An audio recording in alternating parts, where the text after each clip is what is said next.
ഇറാന്റെ മണ്ണിൽ പൈലറ്റിന്റെ രക്ഷാദൌത്യം എന്ന പേരിൽ അമേരിക്ക യഥാർത്ഥത്തിൽ ലക്ഷ്യമിട്ടത് ഇറാന്റെ സമ്പുഷ്ടീകരിച്ച യുറേനിയം മോഷ്ടിക്കാനാണെന്ന് ഇറാൻ വിദേശകാര്യ മന്ത്രാലയം ആരോപിച്ചു. പൈലറ്റ് ഉണ്ടായിരുന്നുവെന്ന് പറയപ്പെടുന്ന കൊഹ്ഗിലിയോ പ്രവിശ്യയും അമേരിക്കൻ സൈന്യം ഇറങ്ങാൻ ശ്രമിച്ച മധ്യ ഇറാന്റെ ഭാഗങ്ങളും തമ്മിൽ വലിയ ദൂരമുണ്ടെന്ന് വിദേശകാര്യ വക്താവ് ഇസ്മായിൽ ബാഖി ചൂണ്ടിക്കാട്ടി. ആണവായുധ നിർമ്മാണത്തിന് ഉപയോഗിക്കാവുന്ന 450 കിലോഗ്രാമോളം യുറേനിയം ഇറാന്റെ പക്കലുണ്ടെന്ന റിപ്പോർട്ടുകൾക്കിടെയാണ് ഈ ആരോപണം. അതേസമയം അമേരിക്കൻ നീക്കം ഒരു വലിയ ദുരന്തമായാണ് അവസാനിച്ചതെന്നും ഇറാൻ പരിഹസിച്ചു. ഇറാൻ വെടിവെച്ചിട്ട F-15E സ്ട്രൈക്ക് ഈഗിൾ എന്ന അമേരിക്കൻ യുദ്ധവിമാനത്തിലെ വൈമാനികനെ സാഹസികമായി രക്ഷപ്പെടുത്തിയ US സൈനിക നടപടിക്ക് പിന്നാലെയാണ് ഇറാന്റെ ആരോപണവും എത്തുന്നത്. ഏപ്രിൽ 5 തെക്കു പടിഞ്ഞാറൻ ഇറാനിൽ നടന്ന ഈ രക്ഷാദൌത്യം അമേരിക്കൻ ചരിത്രത്തിലെ തന്നെ ഏറ്റവും അപകടകരമായ രക്ഷാദൌത്യങ്ങളിൽ ഒന്നാണെന്നാണ് വിലയിരുത്തപ്പെടുന്നത്. വിമാനത്തിലെ വെപ്പൺ സിസ്റ്റം ഓഫീസറെ 2 ദിവസം നീണ്ടുനിന്ന തിരച്ചിലിനൊടുവിൽ US കമാൻഡോകൾ കണ്ടെത്തി. ഓപ്പറേഷൻ വിജയിച്ചു എന്ന് പ്രസിഡന്റ് ഡൊണാൾഡ് ട്രംപ് അവകാശപ്പെട്ടെങ്കിലും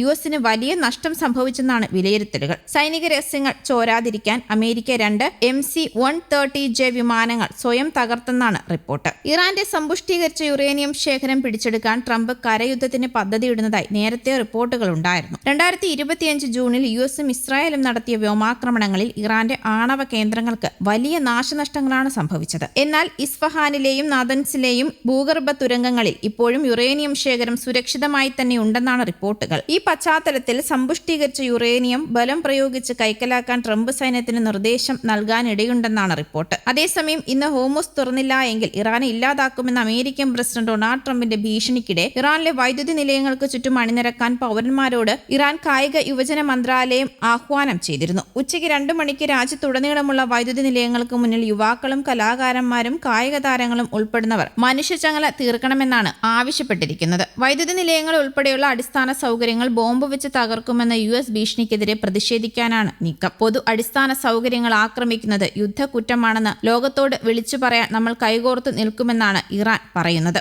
ഏപ്രിൽ 7 ഇത്തരത്തിൽ പ്രതിഷേധിക്കാൻ ഇറാൻ ജനങ്ങളോട് ആവശ്യപ്പെട്ടിരിക്കുന്നത്. അമേരിക്ക നൽകിയ സമയപരിധിക്ക് ശേഷം ഹോർമുസ് കടലിടുക്ക് പൂർണ്ണമായും തുറന്നില്ല എങ്കിൽ ഇറാനിലെ പാലങ്ങളും വൈദ്യുതി നിലയങ്ങളും ഉൾപ്പെടെയുള്ള സിവിൽ അടിസ്ഥാന സൗകര്യങ്ങൾ ആക്രമിക്കുമെന്ന് ട്രംപ് ഭീഷണിപ്പെടുത്തിയിരുന്നു. ഇതിന് പിന്നാലെയാണ് ഇറാൻ ജനങ്ങളോട് രംഗത്തിറങ്ങാനുള്ള ആഹ്വാനവും എത്തുന്നത്. ഈ മേഖലയിലെ സംഘർഷം രൂക്ഷമായി തുടരുന്ന പശ്ചാത്തലത്തിൽ ഇതൊരു വലിയ പ്രതിഷേധമായി മാറുമെന്നാണ് പൊതുവെയുള്ള വിലയിരുത്തലുകളും. അതിനിടെ ഹോർമുസ് കടലിടുക്ക് തുറന്നില്ല എങ്കിൽ ഇറാനെ ഒറ്റ രാത്രി കൊണ്ട് ഇല്ലാതാക്കുമെന്ന അമേരിക്കൻ പ്രസിഡന്റ് ഡൊണാൾഡ് ട്രംപിന്റെ ഭീഷണി പരിഹസിച്ച് തള്ളിയിരിക്കുകയാണ് ഇറാൻ. ട്രംപിന്റേത് ഭ്രാന്തൻ പരാമർശങ്ങളാണെന്നും വീണ്ടും വിചാരമില്ലാത്ത ഭീഷണികൾ അമേരിക്കയുടെ അപമാനം ഇല്ലാതാക്കില്ല എന്നും ഇറാൻ സൈനിക നേതൃത്വം പരിഹസിച്ചു. മാത്രവുമല്ല ഹോർമുസ് കടലിടുക്കിൽ തിരുത്താനാവാത്ത തന്ത്രപരമായ മാറ്റങ്ങൾ സംഭവിച്ചു കഴിഞ്ഞുവെന്നും ഇത് ഒരിക്കലും പഴയ അവസ്ഥയിലേക്ക് തിരിച്ചെത്തില്ല എന്നും ഇറാന്റെ Islamic revolutionary guard corps navy വ്യക്തമാക്കിയിരുന്നു. പ്രത്യേകിച്ച് അമേരിക്കയ്ക്കും ഇസ്രയേൽ ഭരണകൂടത്തിനും ഇനി പഴയതുപോലെയുള്ള സാഹചര്യം അവിടെ ഉണ്ടാകില്ല എന്നും ഇറാൻ മുന്നറിയിപ്പ് നൽകി. കടലിടുക്കിലെ പാശ്ചാത്യ മേൽക്കൊഴുമ ഇതോടുകൂടി അവസാനിച്ചെന്നും